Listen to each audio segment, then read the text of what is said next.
Hello friends, welcome to rice ice YouTube channel. My name is Tanmoy. আজকের prelims bite সেশনে আমরা tropical forest forever facility এই particular টপিকটা cover করব। দেখো, আজকের ওয়াট টু রিড সেশনে তোমাদের কি বলা হয়েছিল? এই পার্টিকুলার আর্টিকেলটা এডিটোরিয়াল পেজ থেকে খুব ভালো করে পড়ার জন্য। এই আর্টিকেলটা না, এই ট্রপিক্যাল ফরেস্ট ফরএভার ফেসিলিটি এটার সাথে কিন্তু ডিল করছে। এবার তোমরা এটা জিজ্ঞাসা করতে পারো যে এই আর্টিকেল থেকে ইন্সপায়ার হয়ে আমরা এই টপিকটাকে চুজ করলাম কেন, মানে তোমাদের লজিকটা কি? দেখো, লজিক যদি আমরা বুঝতে চাই তাহলে আমাদের সবার প্রথমে কোথায় যেতে হবে না, প্রিভিয়াস ইয়ার কোয়েশ্চেন। এবার আমরা যদি প্রিভিয়াস ইয়ার কোয়েশ্চেনে যাই তাহলে আমরা একটা জিনিস দেখতে পারবো যে ইউপিএসসি কিন্তু এই ধরো গ্লোবাল ইনিশিয়েটিভ, এনভায়রনমেন্ট রিলেটেড যেগুলো নিউজে থাকে তার উপর কিন্তু ওরা বারবার কোয়েশ্চেন জিজ্ঞাসা করে। ফর এক্সাম্পল দেখো, এটা 2016-এ দেখো কি কোয়েশ্চেন জিজ্ঞাসা করেছে, ইউএন রেড প্লাস প্লাসের উপর কোয়েশ্চেন জিজ্ঞাসা করছে। ঠিক আছে, এটাও কিন্তু একটা financing mechanism environment related. Again দেখো, সেম ইয়ারে 2016-এ কিন্তু দেখো ইউএনএফটিপিএলসির মিটিং, তার উপর কিন্তু কোয়েশ্চেন জিজ্ঞাসা করেছে। তো এই প্রিভিয়াস এর কোয়েশ্চেনগুলো যদি আমরা অ্যানালিসিস করি তাহলে আমরা বুঝতে পারবো যে এই টপিকটা কতটা বেশি ইম্পর্টেন্ট। ঠিক আছে, এই ট্রপিক্যাল ফরএভার ফরেস্ট ফেসিলিটি এটা কিন্তু ইউপিএসসি 2026-এর প্রিলিমসে আসার কিন্তু খুব এক চান্স আছে। এটা কিন্তু একটা নতুন, মানে একটা কি হয় না, প্রত্যেকটা জিনিসের একটা ইম্পর্টেন্ট মাইলস্টোন থাকে, যে ক্লাইমেট ফাইন্যান্সে কিন্তু এটা একটা ইম্পর্টেন্ট মাইলস্টোন। ঠিক আছে, তো এই টপিকটা আমরা যখন কভার করব তখন ফার্স্ট আমরা কি করব, ফার্স্ট আমরা এটার কনটেক্সটটাকে দেখব। বোঝা গেল? এইবার তারপরে আমরা জানবো what is this initiative tropical forever forest facility, forest forever facility এটা জিনিসটা কি। ঠিক আছে, এরপর আমরা এখানে দেখবো যে এটা একটা ফান্ড। এবার এই ফান্ডটা, এই মানি ফান্ডের মধ্যে যে মানিটা আছে সেটা কিভাবে কাজ করে, তা হাউ মানি ওয়ার্ক, এটা আমরা দেখব। এরপর আমরা দেখব যে এই ফান্ডের মধ্যে কারা কারা, এই ফান্ডের এই ফেসিলিটিটার মধ্যে কারা কারা এলিজিবল, মানে জয়েন করার জন্য, সেটা আমরা দেখব। এরপরে যে 20% রুল, কি সোশ্যাল সেফগার্ড আছে সেটা আমরা জানবো। এরপর না আমরা ইন্ডিয়ার পার্সপেক্টিভে দেখবো যে ইন্ডিয়াস রোল অ্যান্ড বেনিফিটটা কি আছে এখানে যদি জয়েন করা হয়। এরপর আমরা এই যতটুকু আমরা পড়লাম তার উপর বেস করে একটা প্রিলিমসের প্র্যাকটিস এমসিকিউ আছে, আমরা কিন্তু এই পার্টিকুলার এমসিকিউটাকে সলভ করব। ঠিক আছে, এবার আমরা কনটেক্সট দিয়ে স্টার্ট করি। কনটেক্সটটা কি? দেখো, এই ট্রপিক্যাল ফরেস্ট ফরএভার ফেসিলিটি এটা কিন্তু COP30 যেটা কনক্লুড হয়েছে বেলামে, ব্রাজিল, এখানে কিন্তু এই ইনিশিয়েটিভটা কিন্তু নেওয়া হয়েছে। বাট এই ইনিশিয়েটিভটা ফাইনালাইজ করার জন্য যে মিটিং, মানে ফাইনাল মিটিং, সেটা কিন্তু এই মুহূর্তে চলছে, যেখানে ভেরিয়াস সেভারাল ট্রপিক্যাল কান্ট্রি কিন্তু ব্রাজিলে গ্যাদার হয়েছে যাতে এই ইনিশিয়েটিভটাকে লঞ্চ করা যায়, ফাইনালি লঞ্চ করা যায়, ফাইনালাইজ করা যায়। ঠিক আছে, এবার এর ব্যাপারে ডিটেলসে কিন্তু আমরা আসছি একে একে, বাট এটা একটা জাস্ট বেসিক ইনফরমেশন জানে রাখো যে 125 বিলিয়ন গ্লোবাল ফান্ড, কিন্তু এটা একটা কিন্তু ইউনিক কিন্তু ইনিশিয়েটিভ। এর সাথে সাথে না, এই পার্টিকুলার ফান্ডিং মেকানিজম, এই ফান্ডটা কি করছে যে না, এর আগে ক্লাইমেট ফাইন্যান্সটা চ্যারিটি বেসড করা হতো, কিন্তু এই চ্যারিটি থেকে শিফট করে কার্বন ক্রেডিট বেসে কিন্তু এই যে মেকানিজম সেটা কিন্তু নিয়ে যাচ্ছে। এবার আমরা জানবো যে what is this tropical forest forever facility. প্রথমেই যেমন একটা বললাম যে এটা একটা $multi-billion ট্রাস্ট ফান্ড, এটা পার্মানেন্ট ইন নেচার। আর এটা কিসের জন্য করা হয়েছিল, যে না, ইনসেন্টিভাইজ করার জন্য, যে ধরো যে সমস্ত কান্ট্রি তাদের যে ফরেস্ট আছে, ট্রপিক্যাল ফরেস্ট আছে, সেটাকে কনজার্ভ করছে, তাদেরকে ইনসেন্টিভাইজ করার জন্য কিন্তু এই ফান্ডটা ক্রিয়েট করা হয়েছিল। ঠিক আছে, আর এর একটা ইউনিক কি বলতো, একটা ইউনিক ফিচার্স কি বলতো, এই পার্টিকুলার ফান্ডটা কিন্তু যে আমাদের স্ট্যান্ডিং ফরেস্ট আছে, ঠিক আছে, সেটাকে না ফাইন্যান্সিয়াল অ্যাসেট হিসাবে ট্রিট করে। এইবার ফাইন্যান্সিয়াল অ্যাসেট হিসেবে কিভাবে ট্রিট করে, যে কোনো কান্ট্রি যদি ধরো তার কাছে for example x hectare forest আছে, সেটাকে যদি প্রিজার্ভ করতে পারে, কনজার্ভ করতে পারে, তো তার উপর বেসিস করে কিন্তু তারা একটা অ্যানুয়াল ফাইন্যান্সিয়াল পেমেন্ট কিন্তু তারা রিসিভ করবে। তো এর ফলে কি হবে, যে তাদের একটা এক্সটার্নাল মোটিভেশনেরও কাজ করবে, যে যাতে আমরা আমাদের যে এক্সিস্টিং ফরেস্ট কভার আছে সেটাকে ইন্ট্যাক্ট রাখি। ঠিক আছে, আর এর যে মেইন প্রোপোনেন্ট সেটা কি না, ব্রাজিল কিন্তু এর মেইন প্রোপোনেন্ট। এবার কিভাবে মানি কাজ করে, কিভাবে পুরো ইনিশিয়েটিভটা হয়, আমরা কিন্তু এই নেক্সট হেডিংয়ে দেখবো। বাট তার আগে একটা জিনিস, ইম্পর্টেন্ট জিনিস মনে রাখবে, যে এর আগে প্রিভিয়াস ইয়ারের কোয়েশ্চেন দেখেছিলাম যে রেট প্লাস মেকানিজম নিয়ে কোয়েশ্চেন এসছে। এবার আমরা এটা জানবো যে এই পার্টিকুলার ইনিশিয়েটিভের সাথে রেট প্লাস মেকানিজমের বেসিক ডিফারেন্সটা কি।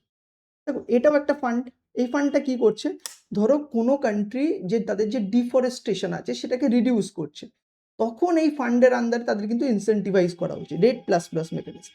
But on the other hand tropical forest forever facility তোমরা যদি মানে কোনো কান্ট্রি যদি প্রিজার্ভ করতে পারে তাদের যে ফরেস্ট আছে, এক্সিস্টিং ফরেস্ট আছে, তখন কিন্তু ইনসেন্টিভাইজ করা হবে, ঠিক আছে। ইট রিওয়ার্ড স্ট্যান্ডিং ফরেস্ট। বোঝা গেল what is tropical forest forever facility. এইবার আমরা দেখছি যে এই মানিটা কিভাবে কাজ করে, যে 125 বিলিয়নের যে ডলারের যে ফান্ডটা আমরা ক্রিয়েট করছি সেটা কিভাবে কাজ করে। দেখো ভালো করে বোঝো। ধরো এখানে 125 বিলিয়ন ডলারের একটা ফান্ড ক্রিয়েট করা হলো। কোথা থেকে কারা কারা দেবে? ধরো ওয়েলদি নেশন আছে, তারা কন্ট্রিবিউট করবে, এর সাথে সাথে প্রাইভেট যে ইনস্টিটিউশনাল ইনভেস্টর আছে তারাও কিন্তু কন্ট্রিবিউট করে এই ফান্ডটা বানালো। এবার 125 বিলিয়ন ডলার হয়ে গেল ফান্ড। এইবার এই ফান্ডটাকে নিয়ে কি করবে না, কোনো গ্লোবাল ফাইন্যান্সিয়াল মার্কেটে যেটা কিনা সেফ, তো সেখানে এটাকে ইনভেস্ট করা হবে। এবারে ইনভেস্ট করার ফলে কি হবে না, রিটার্ন জেনারেট হবে ইয়ারলি। এই রিটার্নটাকেই কিন্তু যে সমস্ত কান্ট্রিরা ট্রপিক্যাল কান্ট্রি যারা ট্রপিক্যাল ফরেস্ট প্রিজার্ভ করবে তাদের মধ্যে কিন্তু ডিস্ট্রিবিউট করে দেওয়া হবে, ঠিক আছে। আর এই কত টাকা হিসেবে মানে ডিস্ট্রিবিউট করে দেওয়া হবে, দেখো তার জন্যও কিন্তু একটা ফিক্সড পেমেন্টের কিন্তু প্রভিশন আছে, কি না, পার হেক্টারে $4, ঠিক আছে। কেউ যদি 10 hectare preserve, for example 10 hectare যদি প্রিজার্ভ করতে পারে সে কিন্তু $40 অ্যানুয়াল পেমেন্ট কিন্তু রিসিভ করবে। আর এটা পুরোপুরি রিভলভ করছে যে কতটা পরিমাণে প্রিজার্ভ করতে একটা পার্টিকুলার কান্ট্রি কতটা পরিমাণে ফরেস্ট প্রিজার্ভ করতে পারছে, ঠিক আছে। যেমন এখানে দেখো দেখে নিলাম কর্পাস বললাম 125 বিলিয়ন, কারা কারা করবে, wealthy countries are private institutional investment. আর এখানে পুরো এটা বলা আছে, দেখো যেটা যেটা আলোচনা করলাম সেটাই এখানে জাস্ট লেখা আছে, আর ফিক্সড পেমেন্টের প্রভিশনটা কিন্তু এখানে দেওয়া আছে। এইবার আমরা চলে আসবো যে কারা কারা এলিজিবল। দেখো তোমরা সবাই জানো যে এই গ্লোবে যদি এটা আমাদের আর্থ হয়, এখানে আছে ট্রপিক অফ ক্যান্সার আর ট্রপিক অফ ক্যাপ্রিকন, এখানে ম্যাক্সিমাম সানলাইট কিন্তু ওভার দ্য ইয়ার থাকে। তো তার মধ্যে যে ইম্পর্টেন্ট কান্ট্রি 74 কান্ট্রিজ কিন্তু তারা কিন্তু এই ইনিশিয়েটিভটাতে পার্টিসিপেট করতে পারে।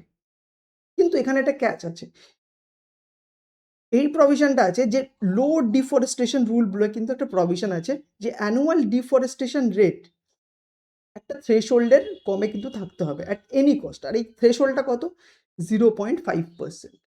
বোঝা গেল। এর সাথে সাথে কিন্তু স্ট্রিক্ট মনিটরিংয়েরও প্রভিশন আছে, যাতে কোনো country false mistakes false claim এইসব না করতে পারে, তার জন্য হাই রেজলিউশন স্যাটেলাইট ইমেজারি দ্বারা কিন্তু মনিটর করা হবে যে কতটা আদেও কি তোমরা অ্যাকচুয়ালি কনজার্ভ করতে পারছো না জাস্ট ব্লাফ করছো, ঠিক আছে। এরপরে কিন্তু একটা কি সেফগার্ড রুল আছে, একটা 20% রুল বলা হয়। এখানে তোমাদের যেমন আমি এক্সপ্লেন করলাম, ট্রপিক্যাল ফান্ডটা পুরো জেনারেট ফান্ডটার থেকে ইনভেস্ট হবে, ইনভেস্টের পর থেকে যে রিটার্ন জেনারেট হবে সেটা ডিস্ট্রিবিউট করা হবে। এইবার এই যে ডিস্ট্রিবিউটেড যে মানি সেটা কোথায় আসছে না, সেই রেসপেক্টেড কান্ট্রির গভর্নমেন্ট তার কাছে আসছে। এবার এই গভর্নমেন্টের কি করতে হবে, এই যে টোটাল ফান্ডটা আসলো তার 20% ফান্ড কিন্তু ইন্ডিজিনাস পিপলদের ডেভেলপমেন্টের জন্য রাখতে হবে। 20% of the pay out indigenous people and local কমিউনিটির ওয়েলফেয়ারের জন্য কিন্তু ইউজ করতে হবে, ঠিক আছে। কেন এটা কেন করা হয়েছে, দেখো এই ইন্ডিজিনাস পিপল না যারা ফরেস্টে লিভ করে তারা কিন্তু front line protector of forest, they have a huge role to protect the forest, ঠিক আছে। আর এই এনভায়রনমেন্টাল স্টিওয়ারশিপটাকেই কিন্তু কম্পেনসেট বা রিওয়ার্ড করার একটা চেষ্টা, গ্লোবাল এফর্ট। বোঝা গেল। এইবার আমরা এটা পুরোটা জেনে নিলাম। এইবার আমাদের যেটা ইম্পর্টেন্ট আমাদের আন্ডারস্ট্যান্ডিং এর জন্য, যে এখানে ইন্ডিয়ার রোল কি আর ইন্ডিয়া কিভাবে বেনিফিট হবে এখান থেকে। দেখো কারেন্টলি কিন্তু ইন্ডিয়া এই যে পার্টিকুলার ইনিশিয়েটিভটা আছে সেখানে কিন্তু একটা অবজারভার স্ট্যাটাসে আছে, ঠিক আছে। বাট ইন্ডিয়া যদি ফিউচারে জয়েন করে তাহলে কি বেনিফিট হবে আমাদের কাছে, যেমন দেখো যেমন তোমরা সবাই জিওগ্রাফি পড়েছো, সেখানে তোমরা টপিক্যাল ফরেস্ট পড়েছো ইন্ডিয়াতে, সেখানে তোমরা দেখেছো যে ইন্ডিয়াতে নর্থ ইস্টে, ওয়েস্টার্ন ঘাটে, আন্দামান আর নিকোবর এই এরিয়াগুলো কিন্তু প্রচুর হিউজ পরিমাণে আমাদের কাছে ট্রপিক্যাল ফরেস্ট আছে। তো এই এরিয়াগুলোর ফরেস্ট যদি আমরা কনজার্ভ করতে পারি, ইনট্যাক্ট রাখতে পারি, তাহলে কি করব, এই ফান্ডের মানে এই ইনিশিয়েটিভটা যদি আমরা পার্ট হই তাহলে কি হবে না, আমরা কিন্তু অ্যানুয়ালি কিন্তু একটা রেভিনিউ জেনারেট করতে পারবো। আর এর সাথে সাথে রেভিনিউটা দিয়ে কিন্তু আমরা লোকাল ট্রাইবাল কমিউনিটি আছে তাদের কিন্তু আপলিফটমেন্টের আমরা কিন্তু হেল্প করতে পারি। বোঝা গেল? তো এটাই ছিল আজকের ট্রপিক্যাল ফরেস্ট ফরএভার ফেসিলিটি। আশা করি তোমরা বুঝতে পেরেছো কনটেক্সটটা কোন কনটেক্সটটা, তারপরে হচ্ছে এই ফান্ডটা কি, এটার ব্যাপারে বেসিক ডিটেলস, তারপরে কিভাবে মানিটা পুরোপুরি কাজ করবে, কারা কারা এলিজিবল, আর কি সোশ্যাল সেফগার্ড, এরপরে ইন্ডিয়াস রোল, আর ইন্ডিয়া যদি জয়েন করে কি বেনিফিট ইন্ডিয়া পাবে। এবার আমি চাচ্ছি তোমরা পার্টিকুলার এই এমসিকিউটা সলভ করো। স্ক্রিনটা পজ করো, সলভ করো, আর কমেন্ট সেকশনে যেয়ে আমাদের আনসারটা জানাও। আর এগেন আমি একটা জিনিস তোমাদের দেখাতে চাই, যারা তোমরা ধরো বেঙ্গলি মিডিয়ামে ইউপিএসসি দিচ্ছ, আরে তাহলে এই সেম আর্টিকেলটা কিন্তু রাইস আইএস এর ওয়েবসাইটে যেয়ে তোমরা কিন্তু বাংলাতেও পড়তে পারো। ঠিক আছে? তো তোমরা যে মিডিয়ামে কমফোর্টেবল হও সে মিডিয়ামে যেয়ে আর্টিকেলটা পড়তে পারো। আর খুব ভালো করে ক্ল্যারিটি নিয়ে নাও, কিন্তু এইবারের ইউপিএসসি প্রিলিমসের পার্সপেক্টিভ থেকে কিন্তু এটা খুব একটা ইম্পর্টেন্ট টপিক আসতে পারে। ঠিক আছে? আর এই পার্টিকুলার আর্টিকেল রিলেটেড যদি কোনো কোয়েশ্চেন থাকে কমেন্ট সেকশনে যেয়ে আমাদের জানাও, আমরা কিন্তু রেসপন্ড করব। And thank you so much for attending this particular discussion, and all the very best for your upcoming prelims exam. Thank you.